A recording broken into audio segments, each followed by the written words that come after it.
শহরের বুকে নেমে এসেছে অস্বস্তির ঘনঘটা। পৌরসভার পরিষেবা কার্যত ভেঙে পড়েছে। বহুদিন ধরে বেতন পাচ্ছেন না সাফাই কর্মীরা। দফায় দফায় ডেপুটেশন দেওয়া হলেও কোনো সুরাহা মেলেনি। অবশেষে অনির্দিষ্টকালের জন্য কর্মবিরতিতে বসেছেন সাফাই কর্মীরা। এর জেরে দুর্গাপূজার মুখে রায়গঞ্জ শহরে অলিগলিতে যত্রতত্র জমে উঠেছে আবর্জনা, নোংরায় ভরে উঠেছে শহর। দুর্গন্ধে অতিষ্ঠ সাধারণ মানুষ। পৌর পরিষেবার এই বিপর্যয়ে রায়গঞ্জ শহরের বাসিন্দাদের ক্ষোভ চরমে পৌঁছেছে। এই ইস্যুকে সামনে রেখে গত দুদিন আগে অভিনব আন্দোলনে নেমেছিল বিজেপি। রায়গঞ্জ শহরে বিভিন্ন রাস্তা, বাজার ও মহল্লায় সাধারণ মানুষের কাছ থেকে ভিক্ষা তুলতে দেখা যায় বিজেপি নেতা বিশ্বজিৎ লাহিড়ীকে। তার সঙ্গী হয়েছিলেন জেলার আরও বেশ কয়েকজন বিজেপি কর্মী সমর্থক। প্রতিবাদে অনন্য রূপ হিসেবে ভিক্ষা আন্দোলনের সেই ছবি ইতিমধ্যেই চর্চার কেন্দ্রে। বিজেপি নেতা বিশ্বজিৎ লাহিড়ী জানিয়েছেন, ভিক্ষা সংগ্রহ অভিযানে মোট 945 টাকা উঠেছিল। আজ সেই অর্থ মানি অর্ডারের মাধ্যমে রায়গঞ্জ পৌরসভার কাছে পাঠানো হয়েছে। শহরের মানুষের মধ্যে এই আন্দোলন মিশ্র প্রতিক্রিয়া সৃষ্টি করেছে। বিশ্বজিৎ লাহিড়ী, ভারতীয় জনতা পার্টির প্রাক্তন জেলা সভাপতি। বলছি, আজকে এই ভিক্ষার থালা নিয়ে রাস্তায় বেরিয়েছেন, কারণটা কি? আপনারা জানেন, রায়গঞ্জ পৌরসভা জবরদখল করে রেখে দিয়েছে। এর আগে ভোট লুট করে পৌরসভা দখল করেছিলেন। তারপরে যে ভোট নির্বাচন না করিয়ে আবার 3 বছর পৌরসভা দখল করে রেখেছেন। আবার নির্বাচনের আগেও এরা এদের জেলা সভাপতি অমল আচার্য ছিলেন। মোটামুটি 10 বছরের মতন ধরে রায়গঞ্জ পৌরসভাটা দখল করে রেখেছেন। রায়গঞ্জের কোনো উন্নয়ন নেই।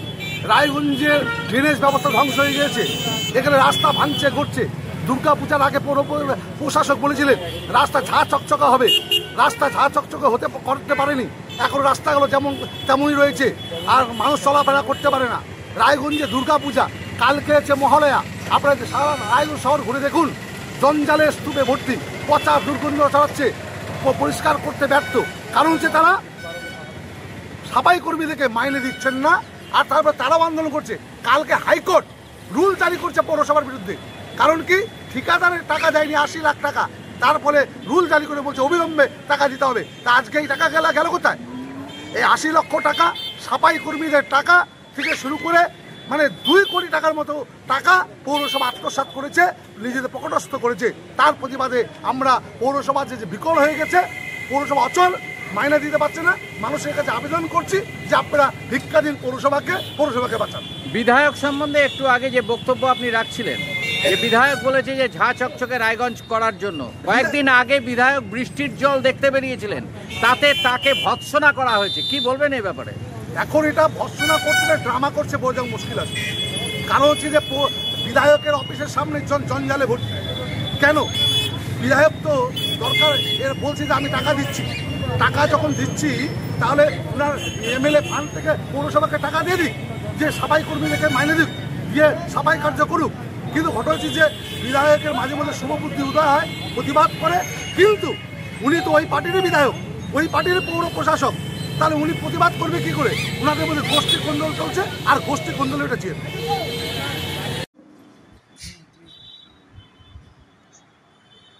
আজকে আমার হাতে যে স্লিপটা দেখতে পাচ্ছেন, এটা যে পোস্টালের মানি অর্ডারের রিসিপ্ট।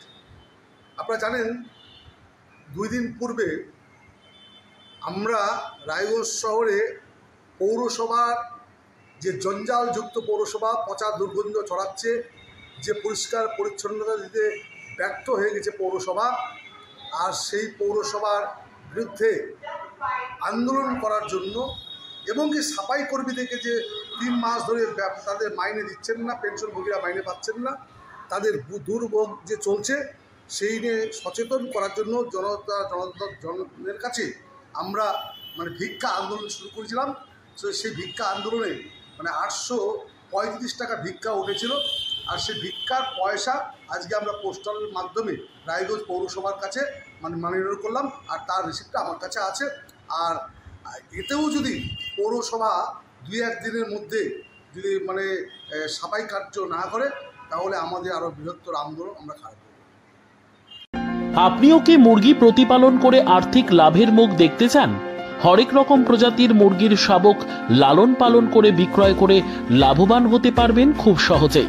তাহলে আর চিন্তা নেই, আপনার জন্য প্রচেষ্টা নিয়ে এসেছে সেই সুযোগ। একই ফার্মে হরেক রকম প্রজাতির মুরগি পেয়ে যাবেন এখানে রয়েছে করকনাথ মুরগি, এছাড়াও আছে গিনি, ফ্রিগেল, টার্কি দেশি, এছাড়াও কোয়েল মুরগির শাবক। পাইকারি এবং খুচরো বিক্রয় করা হয়। যারা মুরগি পালন করে লাভবান হতে চান তাদের সকলকে আহ্বান জানাই আমরা। আজই চলে আসুন আমাদের প্রতিষ্ঠানে। আমাদের ঠিকানা মহারাজাহাট, রায়গঞ্জ, উত্তর দিনাজপুর। মোবাইল নম্বর 8250428960, 8145717292, 9907063902। শিক্ষাই জাতির মেরুদণ্ড। ছোট ছোট শিশুদের প্রাথমিক শিক্ষা পরিপূর্ণ না হলে আগামীতে সেই শিশুরা সঠিক পথে চলতে গিয়ে হোঁচট খায়। শিশুদের এই শিক্ষার প্রয়োজনীয়তাকে সামনে রেখেই গত 1 বছর ধরে পরিষেবা দিয়ে চলেছে জিনিয়াস এডুকেয়ার একাডেমি। শিশুদের অত্যাধুনিক শিক্ষায় শিক্ষিত করে তোলার একমাত্র বিশ্বস্ত প্রতিষ্ঠান এই একাডেমি। এখানে অভিজ্ঞ শিক্ষক শিক্ষিকা দ্বারা যত্ন সহকারে মাতৃভাষা বাংলা মাধ্যমে পড়ুয়াদের শিক্ষা দেওয়া হয়। একেবারে খেলার ছলে বিনোদনমূলকভাবে বাচ্চাদের এখানে পাঠ দেওয়া হয়। পড়াশোনার পাশাপাশি বাচ্চাদের বিনোদনের ব্যবস্থাও রয়েছে এখানে। তাই আপনার বাচ্চাকে ছোট থেকে অভিনব শিক্ষায় শিক্ষিত করে মানুষের মতো মানুষ করে তুলতে হলে এই শিক্ষা প্রতিষ্ঠানের উপরে ভরসা করতেই হবে। আমাদের ঠিকানা জিনিয়াস এডুকেয়ার একাডেমি, স্থান ঘুঘুডাঙ্গা মোড়, পোস্ট ভূপালপুর, রায়গঞ্জ, উত্তর দিনাজপুর। মোবাইল নম্বর 9563630109 অথবা 7029042308।